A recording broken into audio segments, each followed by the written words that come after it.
出エジプト記32章1節から14節。Exodus chapter 32, verses 1 through 14. 民はモーセが山から降りてくるのに手間取っているのを見て、アロンのもとに集まり、彼に言った。さあ、私たちに先立って行く神を作ってください。私たちをエジプトの地から連れ上ったあのモーセというものが、どうなったか私たちにはわからないから。それでアロンは彼らに言った。あなた方の妻や息子、娘たちの耳にある金の耳輪を外して私のところに持ってきなさい。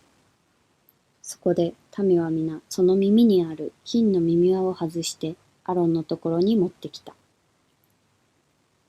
彼がそれを彼らの手から受け取り、のみで型を作り、鋳物の子牛にした。彼らは、イスラエルよ、これがあなたをエジプトの地から連れ上ったあなたの神だ、と言った。アロンはこれを見て、その前に祭壇を築いた。そしてアロンは呼ばわって言った。明日は主への祭りである。そこで、翌日、朝早く彼らは全焼の生贄を捧げ、和解の生贄を備えた。そして、民は座っては飲み食いし、立っては戯れた。主はモーセに仰せられた。さあ、すぐ降りて行け。あなたがエジプトの地から連れ上ったあなたの民は堕落してしまったから。彼らは早くも私が彼らに命じた道から外れ、自分たちのために鋳物の子牛を作り、それを節拝み、それに生贄を捧げ、イスラエルよ、これがあなたをエジプトの地から連れ上ったあなたの神だ、と言っている。主はまたモーセに仰せられた。私はこの民を見た。これは実にうなじの怖い民だ。今はただ私のするままにせよ。私の怒りが彼らに向かって燃え上がって、私が彼らを立ち滅ぼすためだ。しかし、私はあなたを大いなる国民としよう。しかしモーセは、彼の神、主に嘆願して言った。主よ、あなたが偉大な力と力強い御手を持って、エジプトの地から連れ出したこのご自分の民に向かって、どうしてあなたは御怒りを燃やされるのですか？また、どうしてエジプト人が、神は彼らを産地で殺し、死の面から立ち滅ぼすために、悪意を持って彼らを連れ出したのだ、というようにされるのですか？どうか、あなたの燃える怒りを収め、あなたの民への災いを思い直してください。あなたのしもべ、アブラハム、イサク、イスラエルを覚えてください。あなたはご自身にかけて彼らに誓い、そうして彼らに、私はあなた方の子孫を空の星のように増やし、私が約束したこの地をすべてあなた方の子孫に与え、彼らは永久にこれを相続地とするようになる、と仰せられたのです。すると主は、その民に下すと仰せられた災いを思い直された。When the people realized Moses was taking a long time to return from his trek up the mountain, they got together and approached Aaron. The people said, "We have no idea what happened to this fellow Moses who brought us out of the land of Egypt. He left you in charge. So get up and make us gods who will lead us from here." Aaron replied, "I want you to bring me the gold earrings your wives, sons, and daughters are wearing." So everyone took out their gold earrings and handed them over to Aaron. He collected the gold they brought and used a tool to fashion an idol in the shape of a calf. When the people saw the calf Aaron made, they were elated. The people, seeing the calf, exclaimed, "Israel, these are your gods, the ones who led you out of the land of Egypt." When Aaron saw how the people responded, he built an altar in front of the golden calf.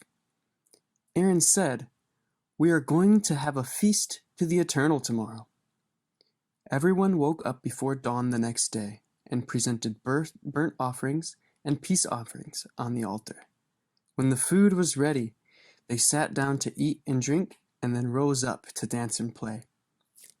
Meanwhile, on the mountain, the Eternal One spoke to Moses. The Eternal One directed, "Go back down the mountain immediately, because your people, whom you led out of Egypt, have corrupted themselves. They have quickly abandoned the way of life I require of them. They have fashioned a calf out of gold, bowed down to it, and offered it sacrifices. They are even crediting my work to that detestable idol, saying, 'Israel, these are your gods, the one who brought you out of the land of Egypt.' I know these people, and they are unbelievably stubborn. Leave me alone so that my anger can flare up and destroy them. Then I will start over and continue my plans without them and make a great nation out of you." Moses begged, "Eternal One, why are you so angry? Why does your anger flare up against the people you led out of Egypt with so much power and a strong hand? Do you really want the Egyptians to say, 'You deceived them and led them into the mountains in order to kill them and to wipe their memory from the earth?' I beg you to curb your anger and change your mind. Don't harm your people. Remember the sacred promise you made to your servant Abraham, Isaac, and Israel. You swore, 'I will make your descendants as many as the stars in the sky, and I will give them all of this land as I promised. It will be their everlasting inheritance.' So the Eternal relented and decided not to destroy the people as he had threatened to do."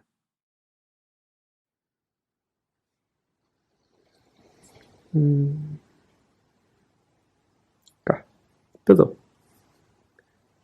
いつだね。いつも。Good morning, guys. I just want to say that I'm so thankful for this opportunity to talk about God's Word with you this morning. 皆さんおはようございます。今日このようにして神様の御言葉を語る機会が与えられて心から感謝します。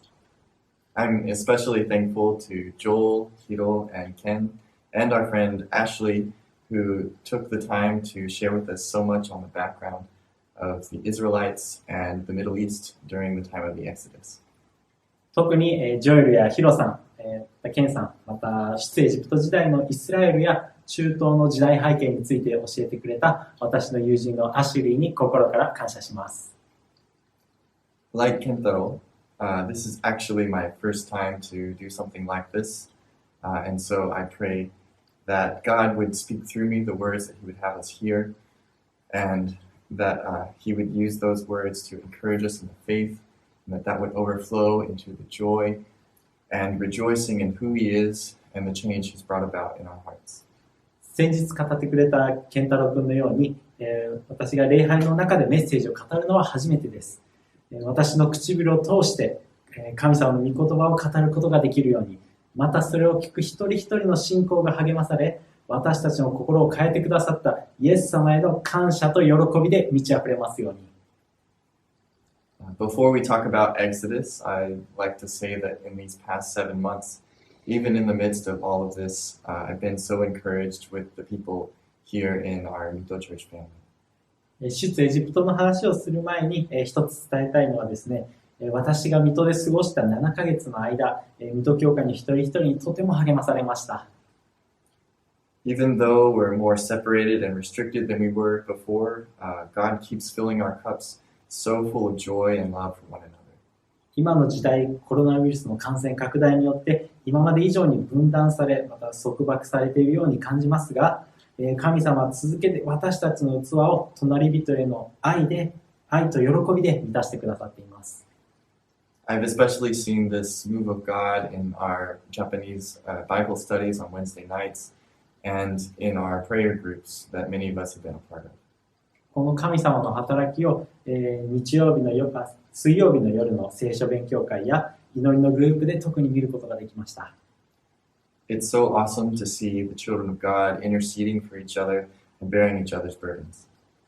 神の家族がそれぞれを支え合い、またお互いの重荷を負う姿は何と麗しいことでしょうか。For me, while I've been a Christian most of my life, God's brought me to a place of greater joy and satisfaction than I've ever been. 私は人生のほとんどをクリスチャンとして生きてきましたが、神様は私をこれまで以上に喜びと満たしがある場所へと導いてくださいました。I believe that this community has been a big part of that, and I'm excited to see how God will continue to work through you all. そのことにこの水戸教会のコミュニティは、私にとっても大きな存在です。これから神様がどのように働いてくださるのかとても楽しみにしています。God is moving in the hearts of those in Mito Church so strongly, and it's been a great joy to see this community grow bigger and grow more intimate with each other over this past year and a half. 水戸教会に通う一人一人の心に神様はとても強く働きかけておられます。そして私が水戸に住んだ1年半の間にこのコミュニティが大きく成長していることにとても喜びを感じています。So be encouraged in knowing that God is doing something really great here, despite all of the hardship we've had to endure this past year. 今年はこれまでに様々な困難がありましたが、神様は今ここで素晴らしいことを行っているということを知り、励ましを受けます。For all of us, though, the fear of the unknown, the fear of being left to ourselves, the fear that God would, for some reason, not help us when we think we need Him most, tempts us to run from the things God has promised and bought for us with His own blood. 私たちにとって未知への恐怖というものがあります。私たちに委ねられていることへの恐怖、神様が一番必要と考えるときになぜか助けが与えられないという恐怖、神様が約束してくださったことから逃げ出してしまうことへの誘惑に対する恐We're 怖。tempted to seek after what's more familiar and more comfortable. 私たちは安全や居心地が良いと感じるものに誘惑されやすい存在です。Many of you have probably heard of or experienced this before, but when I came to Japan, after the initial excitement of finally being here after so many years of thinking about coming and planning on coming here, that kind of fear that I'm talking about overwhelmed me in many ways. 皆さんもこのような経験があるのではないでしょうか。私が日本へ来たとき、本当に長年計画してきた夢がやっと叶い、とってもワクワクしていました。ですが、未知への恐怖によって圧倒されてしまいました。I was surrounded by a language and culture so different from my own, like ridiculously different from my own. It was scary, to be honest. 私は自分の文化や言語とは全く違う環境に置かれ、またそれらに囲まれました。今まで自分が育って経験してきたものとは全然違ったので、シンプルに本当に怖かったです。I felt so overwhelmed by it that I wanted to pack up and go home. I wanted something, anything to be or feel like what I had felt before. I missed my friends. I missed those late night talks that we would have about both ridiculous and serious things.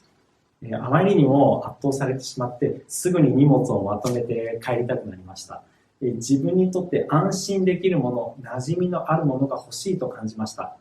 例えば私の友達と夜道を歩きながらふざけたり真剣な話をしたりするなど、そういうことがちょっと恋しくなりました。I missed my family. I missed being able to call them whenever I wanted. I missed being able to go home and give my mom a hug whenever she was making dinner. I missed being able to talk to almost anyone about almost anything. I missed being able to invest into deep relationships and to make new connections.As easily as I took for granted before. また自分の家族が恋しくなりました。いつでも電話をしたり、またお母さんが料理をしているときにハグをしたりすることなど、また周りにいる誰とでもどんなことについても話ができることなど、今まで当たり前だと思っていた新しい関係や深い関係を育むことが本当に急に恋しくなってしまいました。I mean, I even really miss little things like the taste of a real burger or the taste of real Mexican food. And I even really missed being able to read my junk mail. 例えばこんなことも恋しくなりました。本当のハンバーガーの味や、メキシコ料理の味、または迷惑メールを本当に自分で読めることなど。while this doesn't compare at all to what's at stake when we run from God, it does show how easy it is for us to despair in the fear of being alone and surrounded by what's foreign to us. もちろん、神様から離れそうな状況と比較すると、これらのことは本当どうってことありませんが、私たちが孤独な時や不透明なものに囲まれた時、いかに簡単に恐れに支配されやすいかということを示していると思います。The Israelites in Exodus 32 had lived in Egypt for hundreds of years. Egypt was in almost all respects, for most, if not all of these people, home. While they endured much suffering at the hands of the Egyptians, it was all they had ever known. It was what they were used to. Their connection to their ancestors was just a blurry picture at this point. 出エジプト記32章に出てくるイスラエルの民はエジプトに数百年間の間住んでいました。すべてではないですが、ほとんどのイスラエルの民にとってエジプトは故郷でした。エジプト人からひどい仕打ちを受けましたが、彼らはそのことに慣れていました。この時点で彼らの先祖とのつながりはとてもぼやけたものになってしまいました。Let me ask you guys, have you ever met your great-grandparents? Today, for most of us, we have never known our great-grandparents, and even if we have, we definitely have never met their parents. 皆さんにここで質問があります。あなたのひいおじいさんやひいおばあさんにお会いしたことはありますか？ほとんどの方は会ったことがないと思います。もし会ったとしても、その両親には会ったことがないでしょう。It would be very impressive if any of us even knew their names, let alone what they did during their lives. もし彼らの名前や、何をしていたかなどを知っていれば、それは本当にすごいことだと思います。To the Israelites, their ancestors' history isn't quite as far removed from their minds as ours may be. But we can imagine the difficulty they would have had in really feeling that connection personally. イスラエルの民は私たちほど先祖の記憶は曖昧ではなかったと思いますが、それでも先祖に対して個人的感情を持ち続けることは難しいことだということが想像できます。Even being God's chosen people, their experience with God was very limited. 神から選ばれた民であっても、神様との個人的関係はとても限られたものでした。For generations, they had lived their entire lives not knowing or experiencing God in the ways He had revealed Himself in the stories of their fathers, Abraham, Isaac, and Jacob. They were more likely to have had physical experiences with the images of the gods of the Egyptians.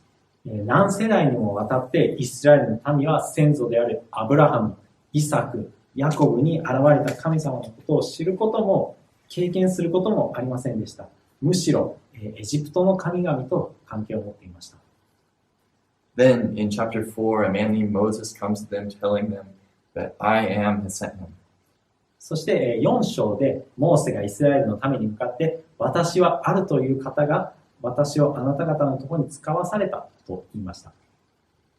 Afterwards, in chapters 7 through 14, they see the wonders of God performed through the plagues and the parting of the sea. They saw God provide them with food and water in the wilderness in chapters 16 and 17. They saw the pillars of smoke and fire lead them out of Egypt and through the wilderness to Mount Sinai. そして7章から14章で彼らは神様が海を真っ二つに割る奇跡を体験しました。また16章と17章では神様が荒野で食料と水を与えてくださる奇跡を体験しました。彼らは雲の柱、火の柱に導かれ、エジプトから荒野シナイ山へと導かれました。Finally, the Lord, the God of Abraham, Isaac, and Jacob, that they had heard about for generations, was there with them. He was with them in a real and physical way. They were finally on their way to receive the promises of God that He had made to their fathers. 最終的に彼らが何世代にもわたって聞いていたアブラハム、イサク、ヤコブの神が共にいました。神様は現実的にまた物理的に共にいました。彼らは神様が先祖と交わした約束を受け取る目前まで来ました。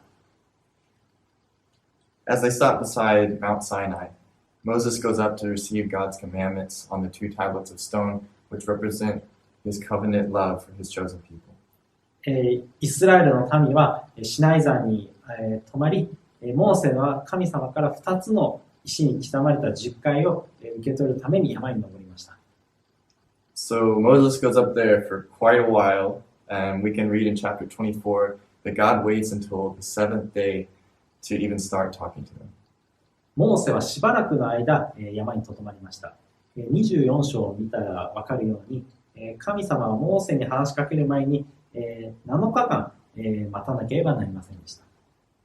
Nobody was bringing him food. It's just Moses and God for 40 days and 40 nights. 誰もモーセに、食料を持ってきませんでした。40日40夜、モーセと神様の二人っきりでした。So you can see why the Israelites would have been worried. What if something happened to him? He's the only one that God's moved through. Only through Moses have we seen God manifest himself here with us. He was our only connection to God. What are we supposed to do? ここからなぜイスラエルの民が不安だったのかわかります。もしモーセに何かあったらどうしますか？彼を通してのみ神様は働かれました。モーセがイスラエルの民と神をつなぐ唯一の希望でした。もしいなくなったらどうすればいいのでしょうか？ As we read earlier, the answer to that question is for them to go to what's most familiar to them. If God wasn't going to manifest himself, they would create their own manifestation of God for him to ease their minds. 答えは先ほど読んだように、彼らの慣れ親しんだ方へと行くということです。もし神様がご自身を明らかにされないのであれば、彼らは自分たちの心を落ち着かせるために偶像を作ることでしょう。Now, some of us might think, why are they so worried? Obviously, they've seen so many miracles of God done on their behalf. Why do they think God isn't with them, and why are they afraid? ですが、ある人はこう思うでしょう。なんでそんなに不安なのか。これまでに神様の奇跡をたくさん体験しているのになぜ神様は一緒にいないと思うのだろうか。なぜそんなに恐れているのか。For those of you who haven't known God for very long, you are in a great and unique position to receive and understand the position the Israelites are in this moment. また神様を信じてまだあまり時間が経っていない人はこのイスラエルの民の気持ちを受け取り理解がすることができるとてもユニークなポジションにいます。More so than many older Christians, you are all experiencing the pleasures of God for the very first time, and it's a very exciting place to be. 先輩のクリスチャンの方々に比べて、あなたは神様から来る喜びを初めて体験します。それはとってもワクワクする瞬間です。Just think about how the Israelites felt after seeing all of this happen for their sakes. イスラエルの民の立場に立ってどんな気持ちになったか考えてみてください。The all-powerful Creator God is taking them personally to the inheritance He's promised them. But along with that excitement and amazement of knowing God for the first time comes so many things you've never experienced before, many things you've never had to deal with. It's also very similar to what many of us have gone through moving to a new country. 全知全能なる神様が約束の地へと導いてくださる。神様を初めて知り、驚くのと同時に今まで経験したことのないこともたくさんありました。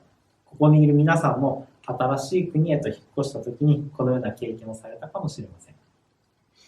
The Israelites had come from a land where they knew where their food and water would come from, where the future, while grim in many aspects, was not hard to picture. イスラエルの民は食料や水にも困らず、将来の計画の見通しを持ちやすい場所から来たばっかりでした。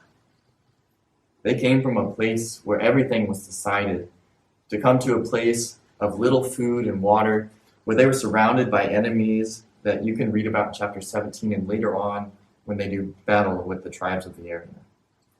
彼らはすべて備えられた場所から食料や水も少なく敵に囲まれ戦いその地を勝ち取っていかなければなりませんでした。17章からそのことを見ることができます。I'm sure any of us, young or old, after the man who seemingly brought God to us disappears, we would ask ourselves, Is God still with us? Wouldn't it just be easier to go back to what we were doing before? 若者でも老人であろうと、どんな人でも神様とつながっている人、すなわちモーセがいなくなってしまったら、本当に神様は私たちと共にいるの？来た道を戻り、以前の生活に戻った方が良いのではないかと神様を疑ってしまうのではないでしょうか。This is similar to what the Israelites say in chapter 16, verse 2. And the whole congregation of the people of Israel grumbled against Moses and Aaron in the wilderness. And the people of Israel said to them, Would that we had died by the hand of the Lord in the land of Egypt, when we sat by the meat pots and ate bread to the full, for you have brought us out into this wilderness to kill this whole assembly with hunger. これは出エジプト記16章2節でイスラエルの民が語ったことに似ています。その時、イスラエル人の全会衆はこの荒野でモーセとアロンにつぶやいた。イスラエル人は彼らに言った。エジプトの地で肉鍋のそばに座り、パンを満ち足りるまで食べていた時に、私たちは主の手にかかって死んでいたらよかったのに、事実、あなた方は私たちをこの荒野に連れ出して、この全集団を飢え死にさせようとしているのです。They say that it would have been better if they had died in Egypt with full bellies, where things were more certain, where things were easier. At least in Egypt they weren't starving, right? 彼らは様々な面で保証があったエジプトで、お腹いっぱいになって死んだ方がマシだと言いました。少なくともエジプトでは空腹になることはありませんでした。Now, for all they knew, Moses, their only mediator to God, was gone. So why weren't they praying? In many Eastern cultures, though, the thought was that you didn't simply communicate directly with God of all creation. 神と人間の仲介者であるモーセがいなくなってしまいました。それではなぜ彼らは祈っていなかったのでしょうか。多くの東洋の文化では神様と直接会話することはできませんでした。You were too unworthy to come directly to an all-powerful and perfect God. There was always a mediator. Most of the time, it was through household gods that the people of the Middle East sent their prayers up. 人間は権威のある、また完全な神の前に出るのに値しない存在だったのです。いつも仲介者が必要でした。多くの中東に住む人々の場合は、各家庭にある神を通じて祈りを捧げていました。So lacking Moses, their mediator up to this point, the only thing they knew to do to fix the problem was to make a mediator, despite the fact that God specifically commanded them not to make carved images in chapters 20, verses 4 through 6. イスラエルの民の仲介者であるモーセを失った今、彼らが取ることのできた策は仲介者の代わりとなる偶像を作ることでした。しかし、20章4節から6節で神様は偶像を作ってはならないと命じているのです。These people are so scared of being left alone in this place with no clear leader that they immediately run to what they know, and they attempt to bring God to them in the only way they had seen it done before. And in doing so, they neglect God and make the golden calf, something so much less than God, the focal point of their worship. 彼らはリーダーであるモーセが不在となり、未知の場所に取り残されたがゆえに、彼らが分かる方法で神様を呼び戻そうとしたのです。そうする中で、彼らは神を拒絶し、金の格子を作り、礼拝の中心に据えました。They craved the familiar and were satisfied in their hearts with so much less than what God was offering them. Because of this, in his perfect righteousness, God commanded the killing of the 3,000 and the plague. 彼らは身近な偶像を作り、自分たちの心を満たそうとしていました。その結果、神様はその権威によって3000人の民を殺すように命じました。Verse 27. Thus says the Lord God of Israel, Put your sword on your side, each of you, and go to and fro from gate to gate throughout the camp, and each of you kill his brother and his companion and his neighbor. And the sons of Levi did according to the word of Moses. And that day about 3,000 men of the people fell. And in verse 35, Then the Lord sent a plague on the people because they made the calf, the one that Aaron made. 出エジプト記32章27節と28節を読みます。そこでモーセは彼らに言った。イスラエルの神、主はこう仰せられる。おのおの腰に剣を帯び、宿営の中を入り口から入り口へ行き巡って、おのおのその兄弟、その友、その隣人を殺せ。レビ族はモーセの言葉通りに行った。その日、民のうちおよそ3000人が倒れた。そして35節。こうして主は民を撃たれた。アロンが作った格子を彼らが礼拝したからである。Because of their sin against a God so perfect, he can't abide anything being chosen over him. They suffered the consequences, and they were dire.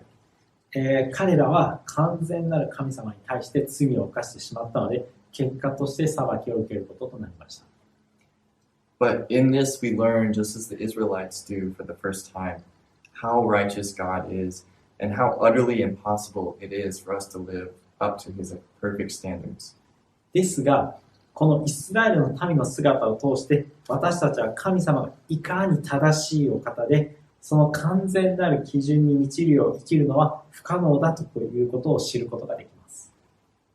As Isaiah 64:6 says, we have become like one who is unclean, and all our righteous deeds are like a polluted garment. We all fade like a leaf, and our iniquities, like the wind, take us away. イザヤ64章6節ではこう書いてあります。私たちは皆汚れたもののようになり、私たちの義は皆不潔な着物のようです。私たちは皆この葉のように枯れ、私たちの咎は風のように私たちを吹き上げます。And in Romans 3:10, as it is written, none is righteous, no, not one. そしてローマ人への手紙3章10節、義人はいない、一人もいない。We can't compare, and so we run from God to something that will only temporarily satisfy. But God offers us the most glorious, the most satisfying, the most wonderful thing we could possibly experience. He offers us himself. 私たちは神様の御前から逃げ出してしまい、一時的に満たしてくれるものを求めることがあります。しかし、神様は私たちに最も素晴らしく満たしてくれるものを与えてくださっているんです。そう、神様ご自身を与えてくださいました。The Israelites did not just sin with their bodies.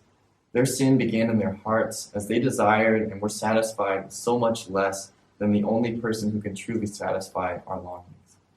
イスラエルの民は自分の体だけで罪を犯したのではありませんでした。彼らの罪は心の中から始まり、はるかに小さなもので満足してしまったのでした。The Israelites paid dearly for this, but that's why the good news is so amazing to hear. No longer are we under the wrath of God's holy and just righteousness, but all the sin and all that shame that we bore because of our inadequacy is laid on the body of Jesus Christ, the Son of the Almighty God. イスラエルの民はこの罪の代価を支払うことになるのです。しかし、だからこそ福音、良い知らせを聞くときに感動があるのです。私たちは神様の清さと正義のもとにあるだけではなく、すべての罪や恥を全能なる神の子であるイエス・キリストによって取り除かれました。It's only through his sacrifice that we are able to be free from this weight. And this is truly unbelievable, guys. And it's in him that we are offered true joy and satisfaction. And it's in this joy that God, the only being worthy of praise, is truly worshipped. 彼の犠牲によってのみ、私たちはこの重荷から解放されるのです。皆さん、これはとてつもないことです。イエス様を通して本当の喜びと満足が与えられます。そのイエス様こそ賛美を受けるのにふさわしいお方なのです。This war in our hearts between temporary yet familiar satisfaction and the eternal satisfaction we find in Jesus isn't anything new, and it doesn't stop upon receiving Jesus into our hearts. 私たちの心の中で起こる永遠の満たしと一時的な満たしによる戦争は何も新しいことではありません。たとえそれらが起こったとしても、私たちの心の中心にイエス様を受け入れることを止めることはできません。While we are being daily changed and molded to love God and each other as purely as Jesus did, we still struggle with that same weakness and brokenness that resulted from sin entering creation, just as the Israelites did. 私たちは日々イエス様が愛したように神様を愛し、隣人を愛するように作り変えられていますが、イスラエルの民が経験したような悩みや苦しみ、また弱さを経験します。In fear, our hearts default to worshiping lesser things than God. Our hearts are so much more familiar with sin and at home in that state that it's easier to return there than it is to run to God.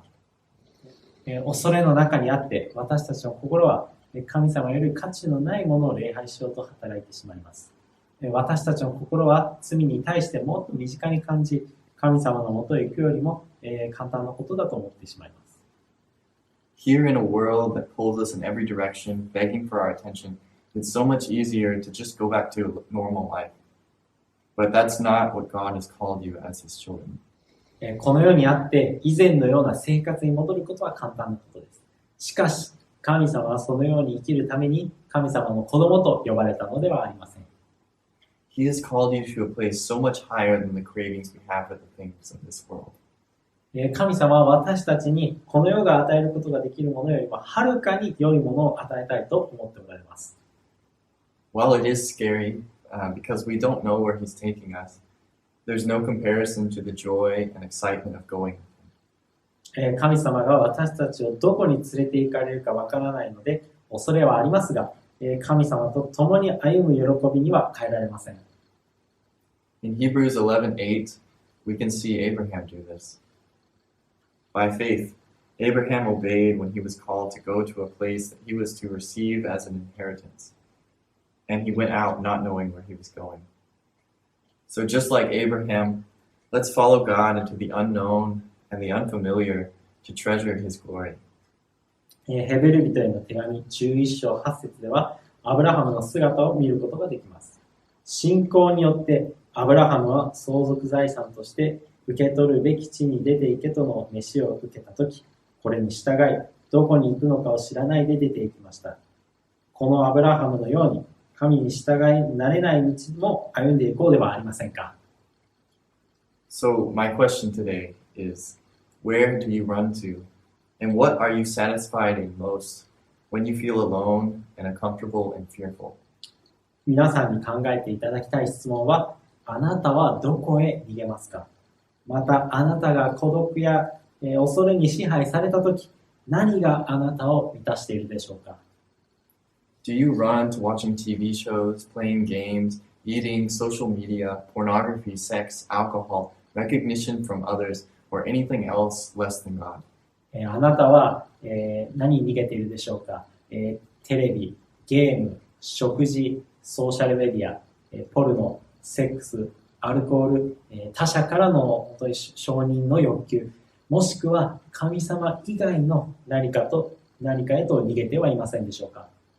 If you do, like many of us do, then know that the God of the universe has, through His Son Jesus Christ, offered you unimaginable joy. もしそうであるなら、神様は一人子であるイエス様を通して、あなたに驚くばかりの喜びを与えてくださっていることを知ってください。Finally, let's look at Psalm 16:11. You make known to me the path of life. In your presence there is fullness of joy. At your right hand are pleasures forevermore. 最後に詩編16編11節を読みましょう。あなたは私に命の道を知らせてくださいます。あなたの御前には喜びが満ち、あなたの右には楽しみが常しえにあります。When we hear from Joel on Exodus 33, we will see a great picture of this undescribable joy, this fullness of joy that God offers us through Himself in Moses as he craves for God's full glory. 次回、ジョエルから出エジプト記33章について聞くとき、私たちは神様が与えてくださった言葉に表すことのできない喜びと満たしをモーセの姿を通して見ることができます。As we continue to worship and set our minds on Christ this morning, let's not be satisfied with anything less than the fullness of joy God offers us. Thank you. 続けて礼拝を捧げる中で、イエス様に心を向け、神様が与えてくださる完全なる喜びで満たされていきましょう。心から感謝します。